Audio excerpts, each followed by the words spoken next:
Olá, boa tarde. Começa o nosso painel regional debate, sempre com você de segunda a sexta-feira, a partir da 1h30 da tarde. Você acompanha com a gente, não é? Debates, discussões importantes, sempre sobre os temas que estão na pauta, fazem o dia a dia aqui da nossa região metropolitana e, claro, também o debate sobre os assuntos, sobre a pauta, sobre os temas nacionais, não é? Lembrando sempre que você tem à sua disposição o nosso telefone, o 3014-5281. Ligue para cá, participe com a gente, envie aí a sua opinião, o seu comentário, opine também, claro, a respeito e questione os convidados a respeito dos temas importantes que a gente coloca em discussão, que a gente coloca em debate ao longo do programa. Nessa edição já comigo aqui o nosso Uriel Vilas Boas, companheiro, advogado e jornalista que mais uma vez colabora e participa com a gente no painel regional Debates. Tudo bem, Uriel? Prazer rever você. Boa tarde, doutorão, boa tarde, telespectadores. É sempre um prazer participar do programa, porque eu tenho a concepção que nós precisamos conversar, debater, discutir, e um programa de televisão é por demais importante, ainda mais este que abre a possibilidade, inclusive, do telespectador se manifestar. Então, eu fico muito satisfeito quando recebo o convite para vir e estou aí à disposição. Eu lembro sempre, mais uma vez, você tem à sua disposição o 3014-5281, você participa diariamente conosco, eu repito, com a sua pergunta, com o seu comentário, não é? Com a sua avaliação a respeito dos assuntos que a gente coloca em discussão, que a gente coloca em debate, não é? Lembrando sempre que pelo Facebook também você tem a possibilidade de curtir e de compartilhar com a gente, não é? Pelas redes sociais, facebook.com/painel regional. Ainda ao final do programa, né, ele encerrado, o programa vai para o YouTube, você revê os trechos mais importantes, né, ou revê o programa por inteiro, como assim desejar. E ainda pelo site da TV Santa Cecília, o Santa Portal, você confere e acompanha com a gente, né, o programa em tempo real, com as informações importantes, né, e os debates que a gente levanta e que a gente coloca aqui na pauta do dia a dia do nosso painel regional Debates.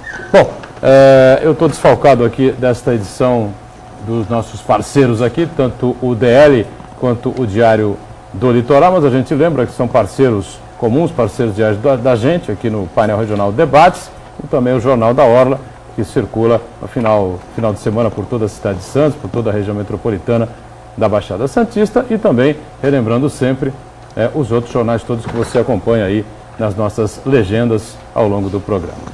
Uriel Vilas Boas está com a gente, como também o vereador Marcelo Del Bosco, do PPS, aqui da cidade de Santos, participando em mais esta edição do painel Debates. Tudo bem, vereador? Prazer revê-lo.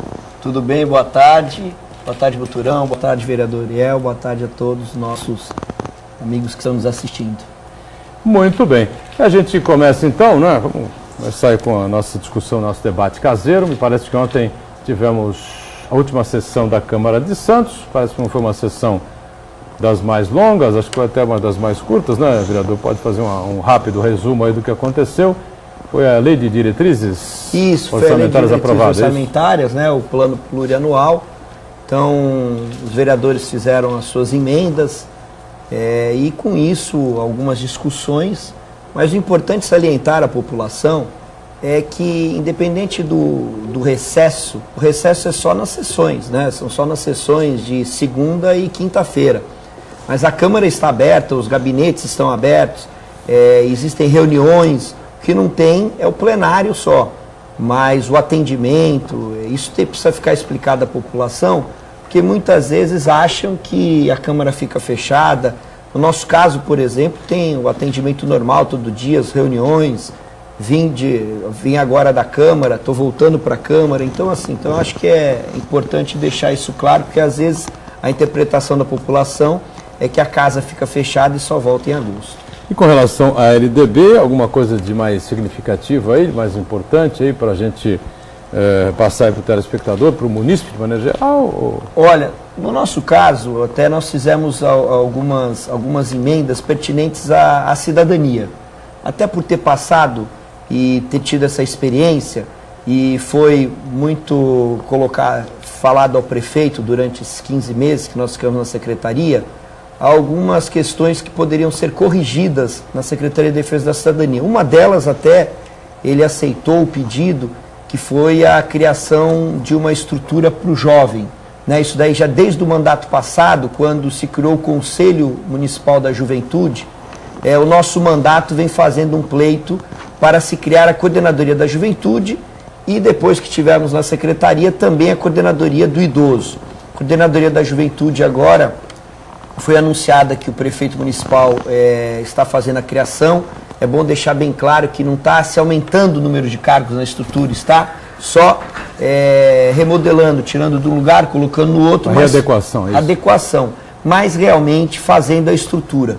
Então, foi um estudo já feito há bastante tempo e o secretário Carlos Mota, que é o secretário de Defesa da Cidadania, finalizou e realmente agora, com a participação, hoje a Secretaria de Cidadania tem a vice-presidência do Conselho da Juventude. Isso é muito importante, porque trabalhar a questão do jovem, trabalhar a juventude, questão dos postos de trabalho, qualificação profissional, pode melhorar muito a nossa cidade e região.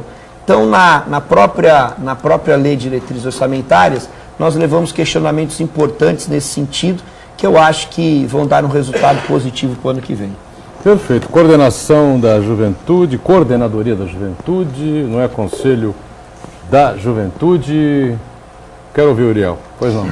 Um detalhe interessante colocado pelo vereador é que realmente essas duas partes, são eu diria dois extremos, a juventude e o idoso. Mas que a gente não interprete isso aí como aquela caracterização assistencialista, que isso seja caracterizado como estímulo à participação, de modo que esses dois segmentos, um pela experiência, né? Quando se fala idoso não é porque a pessoa tem uma idade muito avançada, é uma situação que ele tem experiência de vida e, consequentemente, pode transmiti-la. E a juventude, por sua vez, tem que ser estimulada também a discutir política, a discutir questões sociais, e nesse aspecto a formatação essas duas comissões são muito importantes e realmente é um passo muito interessante em relação a isso. Mas eu queria complementar um detalhe, é que o DO está publicando a convocação da comunidade para discutir o chamado orçamento participativo. Já tem algumas reuniões marcadas em alguns bairros que eu gostaria que o vereador explicasse, para não deixar dúvida, que o assunto não está encerrado. O que a Câmara aprovou foram diretrizes, mas o orçamento municipal não está pronto ainda. Sim. Consequentemente, a importância da participação da comunidade nessas reuniões é muito importante. Não, com certeza. E uma coisa deixar bem claro, o secretário Álvaro, junto com o chefe de departamento de orçamento, Fernando Chagas, fizeram um trabalho junto com a sua equipe, Fernando Chagas, muito importante, relacionado ao orçamento participativo, ao próprio Fórum da Cidadania. A Secretaria de Cidadania participou o ano passado nesse sentido, uma forma de poder a sociedade levar isso à comunidade e receber as informações necessárias. Através disso, a Prefeitura vai preparar o seu orçamento conforme a demanda dos munícipes da nossa cidade. Então, o Departamento de Orçamento do município, coordenado pelo Fernando Chagas, tem feito esse trabalho com cartilhas, bem didático à população, uma linguagem fácil, para poder ser aceita. Porque, Boturão, que nós sentimos em outros anos, né, anos anteriores, que muitas vezes a população acabava não sabendo os termos técnicos.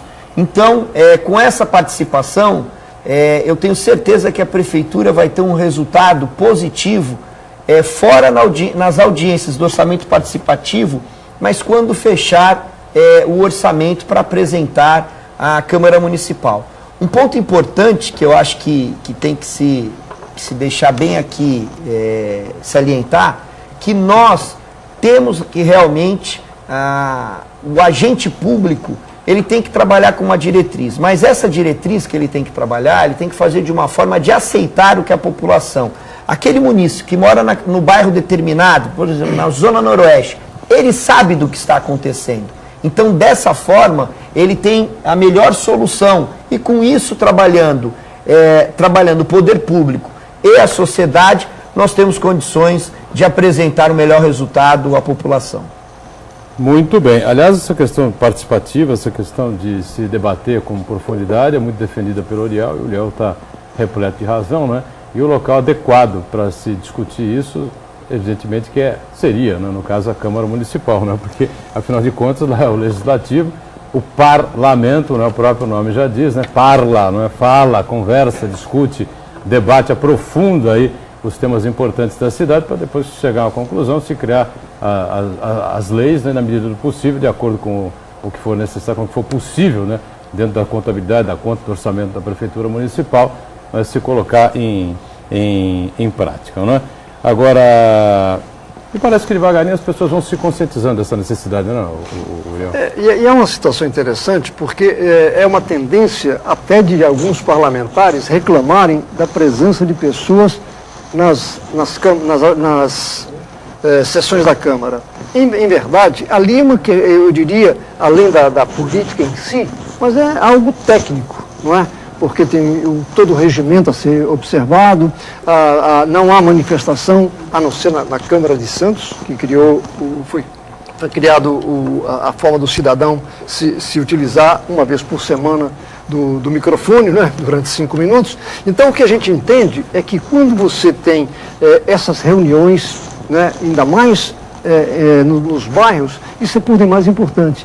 Além do que, a comunidade começa também a assumir responsabilidade, porque é muito comum você deixar por conta do prefeito, do governador, do próprio vereador, a responsabilidade em relação ao orçamento, a aplicação desses valores, quando em verdade a comunidade pode, não é ajudar, pode participar efetivamente disso aí. Então, nesse aspecto, o orçamento participativo é muito importante, é um passo avançado. O Fernando Chagas nisso aí é muito competente também, e consequentemente fica o convite, porque o DO está publicando a agenda, né, com certeza, pelos bairros, as datas de realização, e no seu próprio bairro você tem mais liberdade de se manifestar. E uma coisa importante, né, Uriel, é que nós temos que realmente chamar a população, tem que ser a população chamar e participar. É um momento de reclamar, de poder mostrar quais os investimentos principais a serem feitos.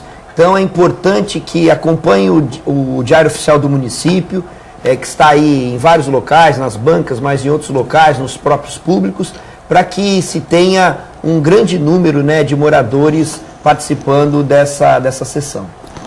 Muito bem, você já viu aí no plano aberto, né? Nós temos um quarto componente aqui da nossa equipe nesta edição do Painel Regional Debates. E é com prazer que a gente recebe aqui o presidente do Sindicato dos Engenheiros no estado de São Paulo, o engenheiro Murilo Celso de Campos Pinheiro. Prazer recebê-lo, boa tarde, tudo bem? Boa tarde, tudo bem? Prazer é nosso, boa tarde a todos vocês. Apresentando aqui o vereador Del Bosco, aqui de Santos, Del Bosco, o nosso Uriel. Advogado Uriel, Boturão, prazer estar aqui com vocês. Muito bem, prazer é nosso em recebê-lo, né?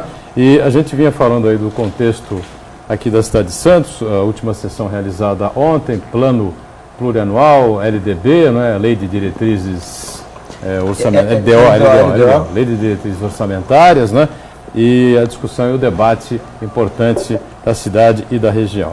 E, evidentemente, que o presidente, não sei se conhece bem aqui a cidade, se está acostumado aí com a cidade de Santos, com a região metropolitana, mas uma série de obras estão propostas aí para a cidade, para a região, né? E engenheiro civil ou não? Eu sou eletricista. Eletricista. Mas acompanha uma série de obras importantes também que estão colocadas aí. Sem dúvida. É um momento em que o país precisa de obras e um momento em que se fala muito disso, né, presidente? Sem dúvida. Essa questão de obras, de planejamento, de obras viárias é de real importância a todo cidadão, né? Acho que essa discussão que vocês estão travando, sem dúvida nenhuma, é um passo bastante importante para que todos tenham conhecimento, e essa questão do participativo, do orçamento participativo, é também de suma importância para nós, cidadãos, né? Perfeito. Em relação a obras, nós temos uma obra gigantesca aí, de porte grande, né?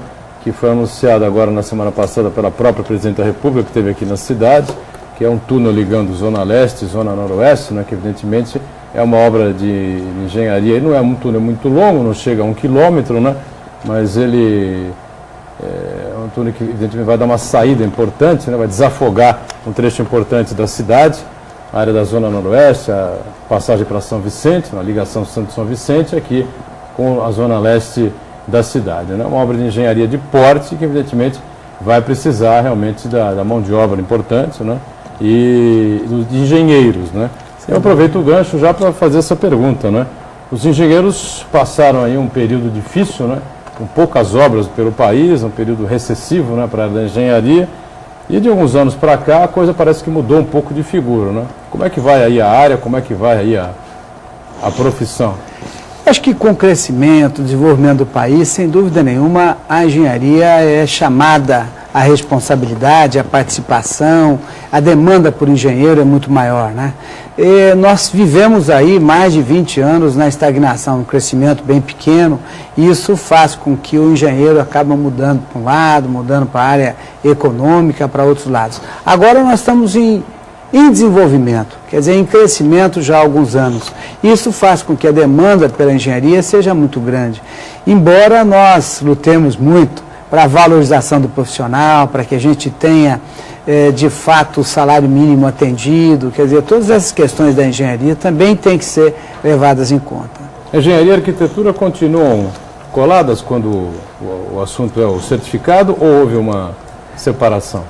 Houve uma separação, mas no conselho, né? Mas a engenharia e a arquitetura tem muito a ver, a engenharia civil com a arquitetura. Nós trabalhamos em conjunto, temos atividades bastante comuns.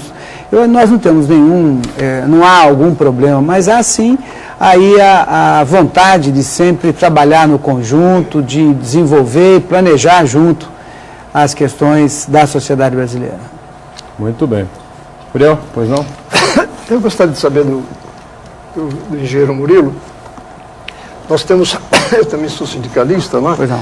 E a gente sabe que há uma certa, em certos momentos, há uma certa dificuldade no relacionamento dentro de uma fábrica entre o chefe, é o engenheiro, que normalmente é o chefe, e o subordinado. Numa situação como essa, quando a gente fala de luta por direitos trabalhistas, como o Sindicato dos Engenheiros está superando essas dificuldades, por exemplo, numa Usiminas, ou numa Codesp, ou outras empresas de grande porte? Até onde vai o relacionamento? Como é que o senhor está percebendo a possibilidade desse relacionamento intersindical? Porque o peso da categoria de engenheiros é muito grande no sentido de ajudar nessa luta. Como é que o senhor vê essa possibilidade? Olha, sem dúvida essa questão é muito boa a sua pergunta. Eu acho o seguinte, primeiro, os sindicatos dos engenheiros são sindicatos de trabalhadores, né? Sindicato de trabalhadores engenheiros. Então, quando nós falamos de uma empresa, por exemplo, a Usiminas citado pelo senhor, nós temos lá dentro, nós temos profissionais de engenheiros que trabalham lá. Então, o sindicato, ele atua de uma forma bastante ampla e muitas vezes em conjunto com o sindicato majoritário. Na verdade, o trabalhador engenheiro é colocado numa mesma condição que o trabalhador profissional de base. Então, nós temos hoje uma ligação bastante harmoniosa. Dentro das Usiminas, por exemplo, nós temos assembleias que fazemos, muitas vezes bem parecidas com a assembleia do majoritário. Veja bem, o nosso sindicato dos engenheiros, por exemplo, vamos falar Usiminas, que foi citado, ele é minoritário na Usiminas, mas majoritário no Estado. É o maior sindicato de engenheiros de classe da América. O maior sindicato de engenheiros do mundo, o maior sindicato de classe da América. É um sindicato que participa de todas as negociações das empresas, de todas as empresas do Brasil. No caso de São Paulo, de todas de São Paulo. Então, nós temos condição absoluta de interferir do lado positivo nessas negociações, entendendo perfeitamente a condição de cada um. Por exemplo, quando você fala de um engenheiro que é diretor da empresa, obviamente esse engenheiro é diretor, ele está numa outra categoria, não é? Aí ele está fazendo parte da direção, como tem economistas, advogados, como tem, assim por diante, profissionais de formação universitária, que fazem parte da diretoria. Então, aqueles trabalhadores que se unem, que discutem, o engenheiro está junto. Perfeito. Situação importante aqui na cidade, a gente vê aí uma perspectiva boa também, não, vereador? Uma série de obras se apresentando, né? E a engenharia certamente será chamada, né, ao trabalho. Né? Não, com certeza. Eu acho que nós estamos numa fase muito boa, uma fase que vem aí há uns 2, 3 anos já, né, de investimento, investimentos e a perspectiva da Petrobras, mas o crescimento do porto, e com isso também nós precisamos de infraestrutura. Muito feliz com a vinda aqui e com essa parceria do governo federal, com o governo municipal e o próprio governo estadual. Os três entes estiveram presentes, a presidente Dilma, o governador Geraldo Alckmin, junto com o prefeito Paulo Alexandre. Quando nós falamos, Engenheiro Murilo, presidente, a gente fica preocupado. Nós temos um problema sério, a questão do gargalo aqui, a entrada da nossa cidade, mas que é uma obra que agora vai ser solucionada, uma obra que foi trabalhada nesse sentido, e também o túnel da Zona Leste com a Zona Noroeste é importante porque é um trabalho de muitos anos da população da Zona Noroeste, que nem eu citei aqui, o vereador Manuel Constantino, os vereadores, vereador Banha também lutando há muitos anos, outros vereadores da casa, juntamente com os governos. E a importância disso é que hoje nós temos realidade. O prefeito Beto Mansur chegou a licitar, mas faltou recurso para essa obra e agora nós conseguimos esse investimento. Agora, são várias obras importantes, como nós estamos aí falando, e às vezes falta o planejamento.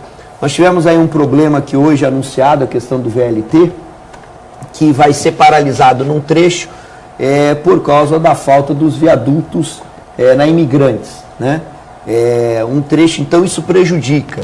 Por isso que eu sempre digo que muitas vezes os governantes ou os entes, né, os agentes públicos que não vivem o dia a dia da nossa região tinham que estar mais presentes e discutir com a população, discutir com as estruturas daqui. Porque isso que aconteceu, que foi anunciado hoje, e que daí a MTU diz que eu não posso falar sobre isso, ao mesmo tempo o DR também fala que não vai falar sobre isso porque não fala de VLT, o outro não fala de viaduto. Então, quem sofre é a população. Nós esperamos que, por minha parte, como vereador da cidade, e que dá interferência na cidade, mesmo pegando o trecho de São Vicente, eu vou fazer um pronunciamento sobre essa questão, mas tenho certeza que os deputados federais, estaduais e os dois prefeitos, o prefeito Paulo Alexandre e o prefeito Billy, têm que tomar uma providência, realmente falando com o governador, porque a falta de planejamento, uma obra que ia terminar em março de 2015, vai ser interrompida e nós vamos ter um problema para ser terminado só em abril ou março de 2016, porque o viaduto só fica pronto nessa época, nós vamos aí sofrer com essa questão. Então esse é um ponto que o planejamento falta muitas vezes, e aí que entra, igual o senhor falou, o engenheiro. Mas alguns engenheiros, talvez de fora, não estejam ouvindo, ou alguns políticos que acham que são engenheiros, acham que são economistas, acabam não discutindo e debatendo realmente com quem deve ser debatido. A gente tem que sair para o rápido intervalo, mas na volta a gente vai dar sequência a essa questão levantada aqui pelo vereador Del Bosco, questão importante, não é, Uriel? E lembrando sempre, antes do break, que a Prefeitura de Santos tem sempre uma informação importante para você, já que recursos estaduais de mais de 18.700.000 vão viabilizar a construção das ciclovias nos canais 4 e 5, segunda fase das obras do Complexo Esportivo Rebouças, na Ponta da Praia, revitalização da Rua Frei Caneco e Riachuelo, no Centro Histórico, além da urbanização do Boulevard Otton Feliciano no Gonzaga. O repasse é via DAD, Departamento de Apoio ao Desenvolvimento das Estâncias, que está garantido com 6 convênios assinados na última sexta-feira, uma cerimônia lá no Palácio dos Bandeirantes, na capital. O break, rápido intervalo, a gente volta já já.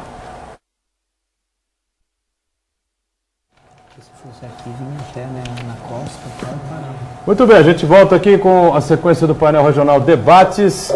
Aqui comigo Uriel Vilas Boas, companheiro advogado, jornalista, mais uma vez participando com a gente. O vereador Marcelo Del Bosco, que é do PPS aqui de Santos, não é? E o engenheiro Murilo Campos Pinheiro. Murilo Campos Pinheiro, que é o presidente do Sindicato dos Jornalistas no estado de São Paulo. Tá certo? Engenheiro. Bom, Sindicato dos Jornalistas, se ele fosse profissional da comunicação, né? Sindicato dos Engenheiros ele gosta da profissão no dele, estado de São Paulo. Está do meu lado, né? Tá certo, não?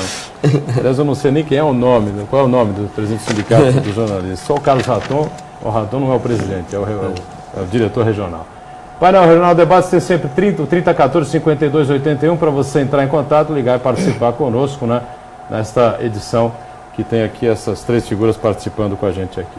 Muita gente foi pega de surpresa pela informação do Marcelo Del Bosco, né, mas os jornais da cidade, os sites aqui dos jornais da região estão dando essa paralisação nas obras do VLT, né, o veículo leve sobre trilhos, e isso vai dar uma confusão danada. O que você acha, hein, Uriel? É uma situação curiosa.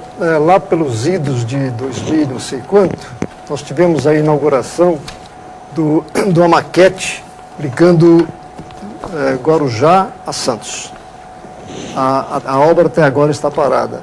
Agora vem a notícia assustadora, porque há uma expectativa muito grande em relação à construção desse VLT, que seria uma experiência nova, não é? Na verdade, eu já coloquei algumas restrições em relação ao VLT como projeto definitivo, mas, de qualquer maneira, é uma obra importante a ser aproveitada. E essa notícia de que haverá uma suspensão lá em São Vicente, coincidentemente onde o governador esteve lá inaugurando algumas estações para mostrar o avanço, que eu achei importante essa demonstração, essa notícia não é nada agradável e exige um posicionamento. Não é possível que a gente continue nisso. E aí eu perguntaria a Angelo Murilo, quando a gente tem um problema na área de saúde pública, a gente reclama do médico. É incrível, reclama do médico. Claro. Numa questão como essa, a gente perguntaria até onde a área de engenharia tem responsabilidade. Evidentemente que eu estou fazendo a pergunta no sentido de que há uma tendência de serem feitas críticas a quem está fazendo o trabalho. É profundamente lamentável que isso aconteça, que às vezes muitas vezes o profissional não tem a liberdade necessária, recebe sugestões, não é, que levam em consideração preço, levam em consideração interesse político. Numa situação como essa, como age o Sindicato dos Engenheiros para que justifique, para que consiga uma solução e um encaminhamento a essa questão? Normalmente essa questão, o problema é gestão. Não é um problema de engenharia, é um problema de gestão, é um problema de querer fazer ou não. Eu acho que a questão principal nessas obras é planejamento. A hora que o senhor bem disse aí, Uriel, que há tempos atrás foi programado, foi planejado, eu acho que o planejamento é o princípio de tudo. Se tiver bem planejado, se as coisas forem bem colocadas, que você vai fazer em tanto tempo, que você vai realizar, se você tiver já as licitações feitas, se você tiver já quem está o responsável por aquele viaduto, aí é possível as coisas acontecerem. Então, o problema, normalmente, nesse caso, é problema de gestão. Pois é, e como lembrou o vereador, aí, a gente tinha uma expectativa muito grande, né, com relação à entrega do VLT para o início de 2015, né? Janeiro, fevereiro, março talvez, né? O que eles dizem nessa questão que está me deixando um pouco, que nem o vereador Ariel colocou, a ausência, certo? Eu acho que o poder público tem que colocar até, olha, nós erramos nesse ponto, ó, claro. Nós acertamos, e tá uma questão, a MTU diz que não fala sobre viaduto, e o DER diz que não fala sobre VLT. E não querem conversar sobre esse assunto agora, esperando talvez uma decisão. Os viadutos não estão concluídos?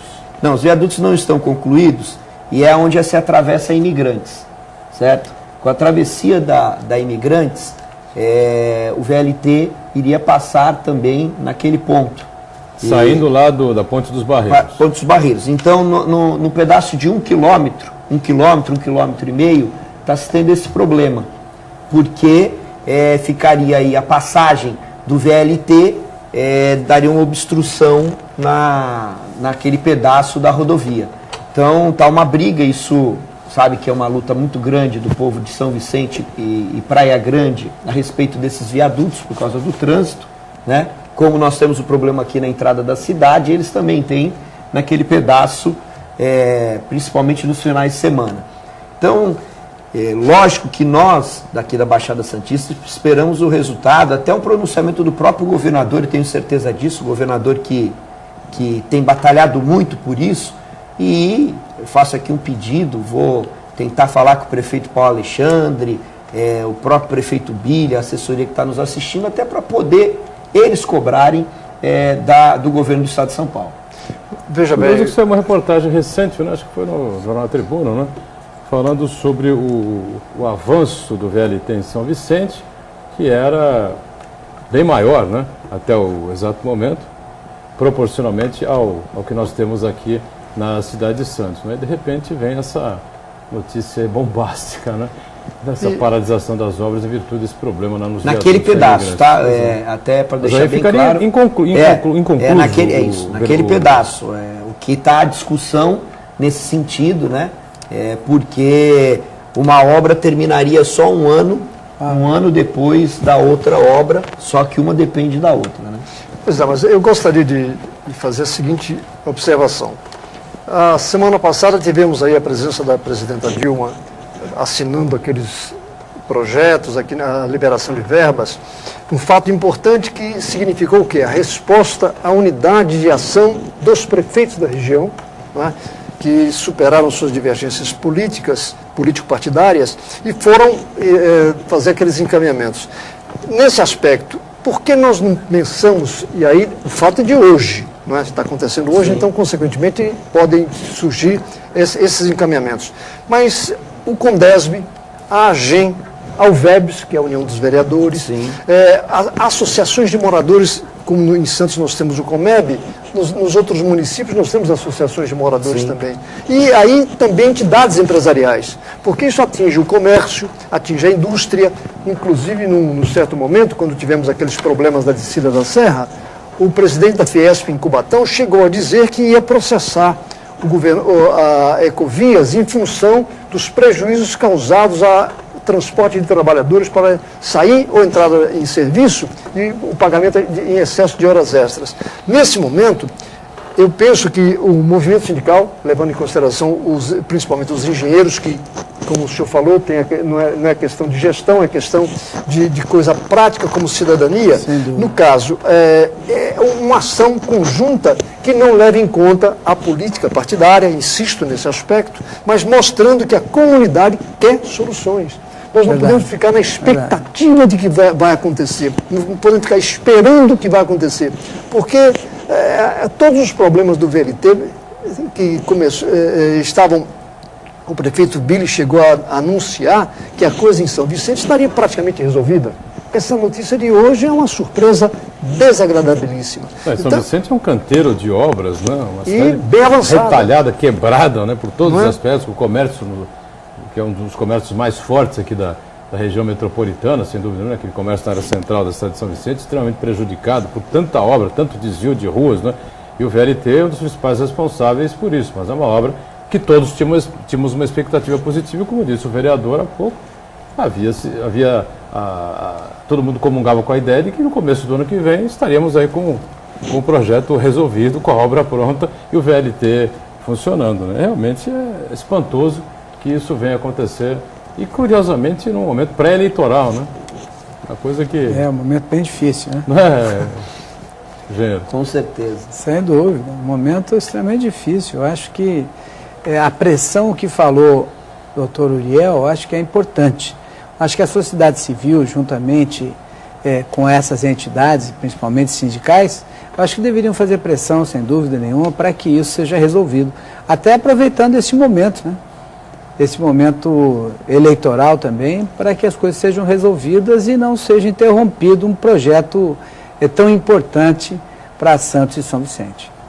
Sai um pouquinho aqui da nossa discussão regional, né, local, enfim, que é tão importante, né? A gente faz isso com muita profundidade no dia a dia aqui do painel regional debates, o painel regional das 10 da noite também, né? E abrir um pouco o leque para as questões mais regionais, estaduais, né? E até nacional, aproveitando o gancho aqui, a presença de um engenheiro que atua e preside aí o Sindicato dos Engenheiros no Estado, né? Tem uma visão mais ampla dessa coisa toda.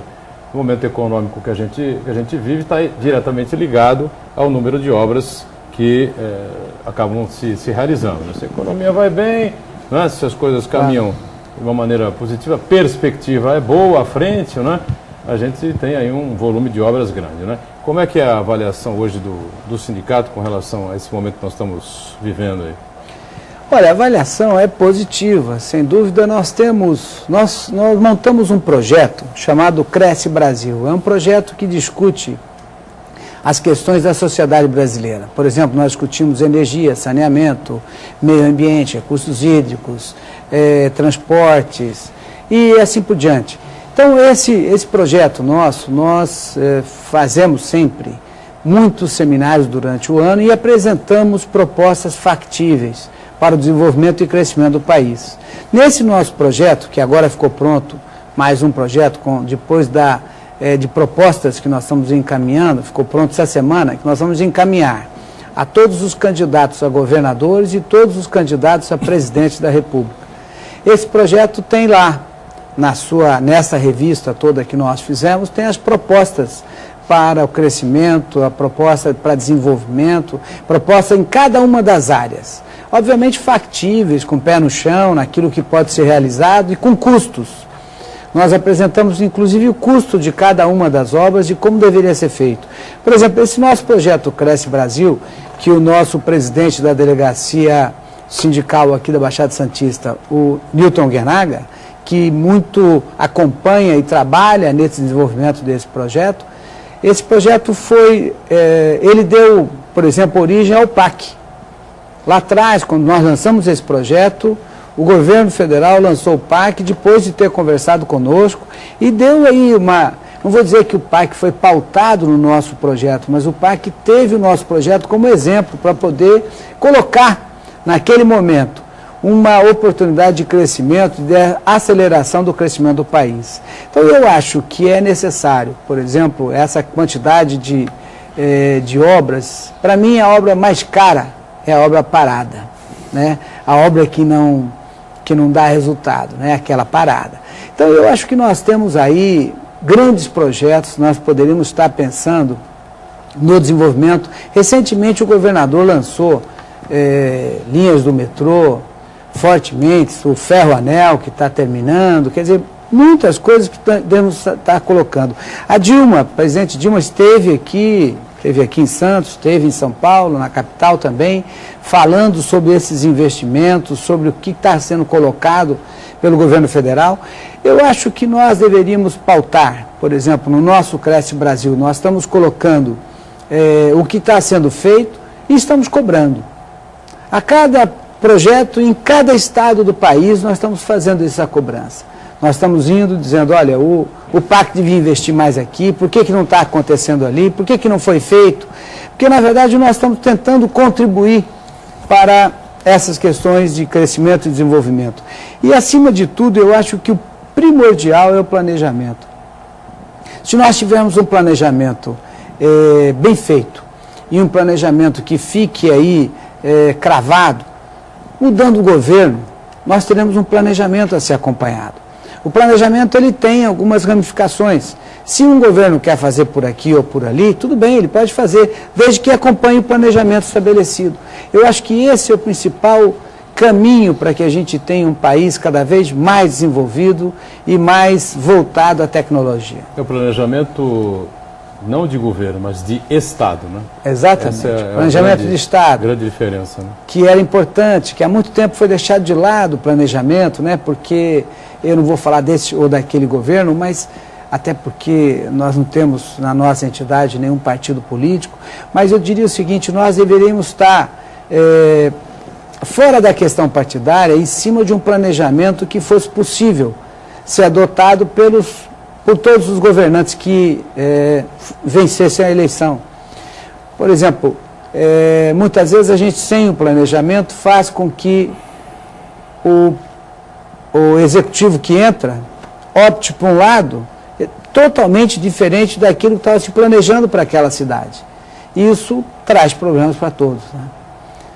Vamos para um rápido intervalo, né? Nosso segundo break aqui no Painel Debates, a gente volta em instantes. Até já.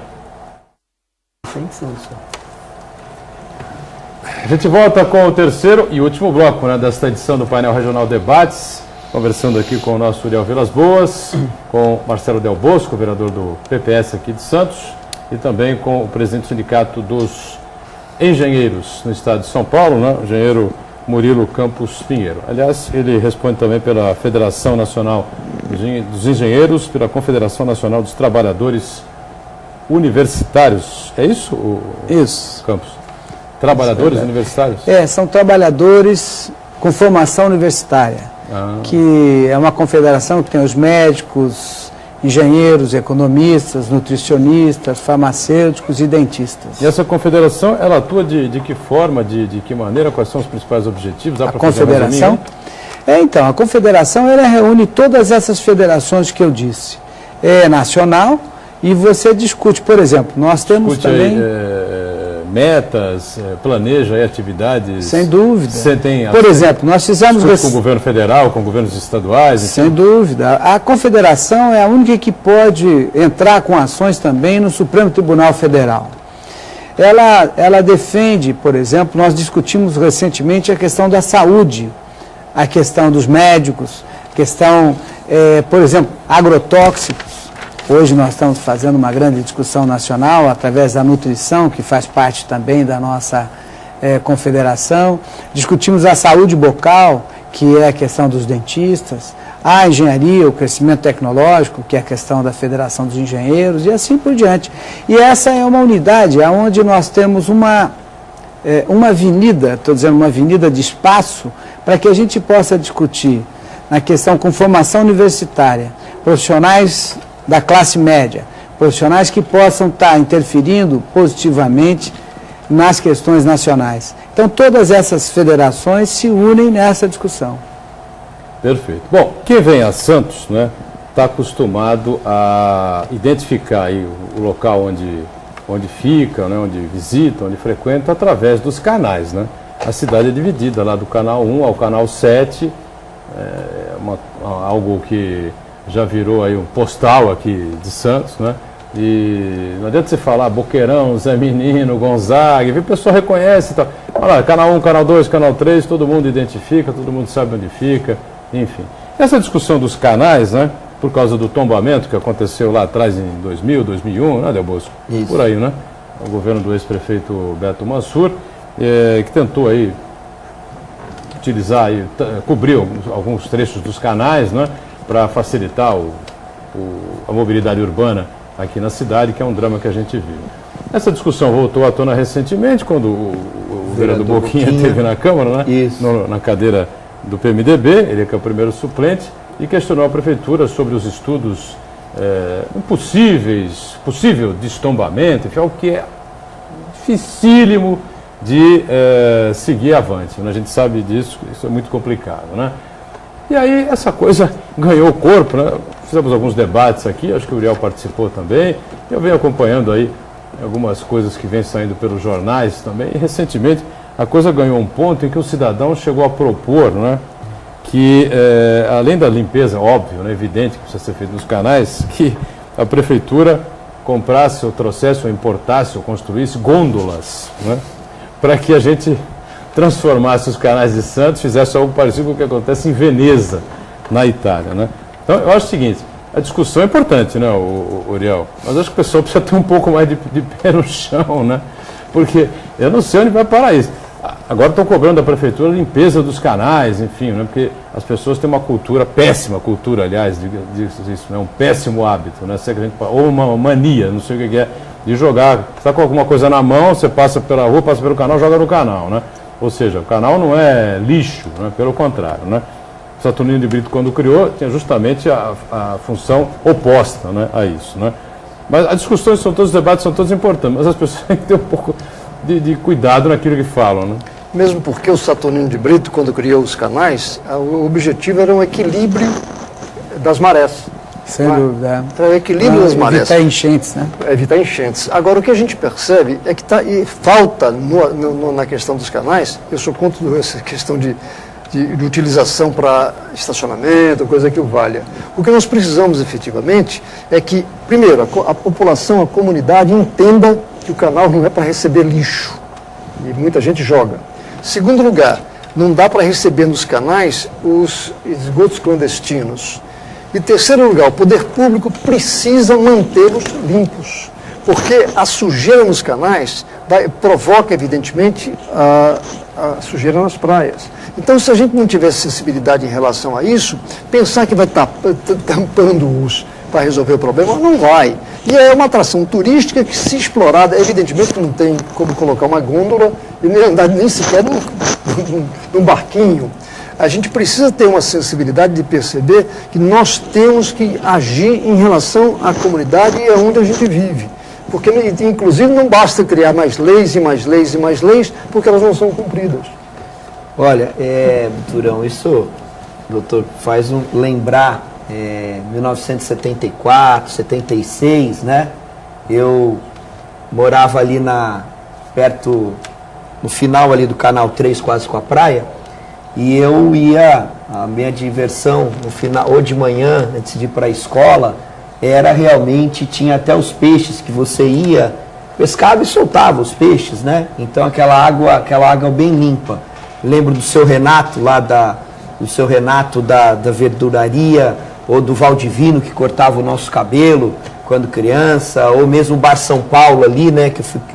E a gente sentia ali as crianças brincando, a limpeza. Então, eu fico preocupado numa questão que o Uriel colocou, realmente, que o pessoal não tem essa intenção de mostrar que os canais são canais que precisam ser limpos, estarem limpos, certo? Existem exemplos em outros países, até de flores nos canais, na borda dos canais, na Holanda, por exemplo, tem muito desse trabalho, certo? Então nós pegamos fotos antigas de Santos, o tratamento dos canais. Talvez esse senhor que falou da gôndola do Turão, porque quando você pega fotos de Santos antiga, as pessoas até como é que chama? Passeando com barcos, né? Pelos canais, ali, né? Então talvez voltou ao passado.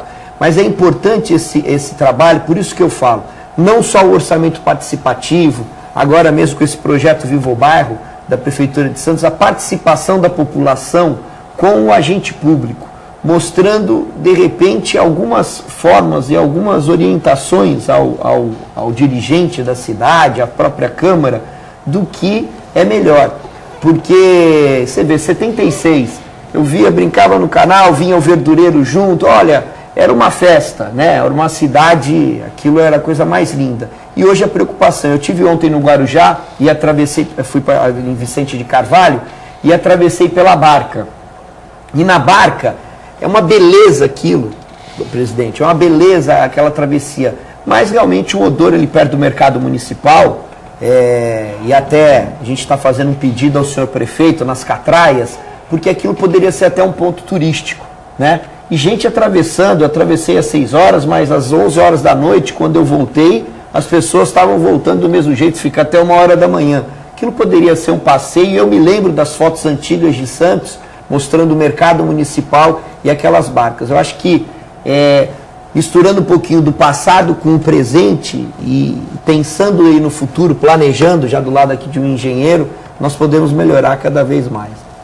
Cosme da Areia Branca está conosco mais uma vez.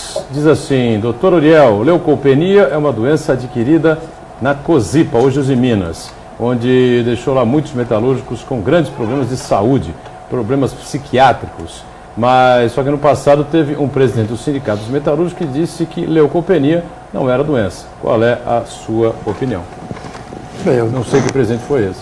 Eu também não me lembro dessa versão, mas eu digo para o Cosme que eu tenho o orgulho de dizer que lá nos idos de 82 nós começamos uma luta em relação a um problema de trabalhadores da coqueria que estavam com problemas no sangue, e a doutora Lia Giraldo, ela constatou, mandou-nos fazer exame de sangue e constatou a leucopenia. Ali nós começamos uma luta e conseguimos o afastamento de quase 1.000 trabalhadores da produção, porque a leucopenia não é contagiosa, mas a leucopenia não pode deixar o trabalhador em contato com o benzeno, porque ele pode, e alguns inclusive faleceram em função disso. Então, nesse ponto aí, eu não sei qual o presidente falou essa bobagem, porque realmente é uma bobagem, é uma doença sim, e perigosíssima. E muitos dos trabalhadores afastados já se aposentaram por invalidez.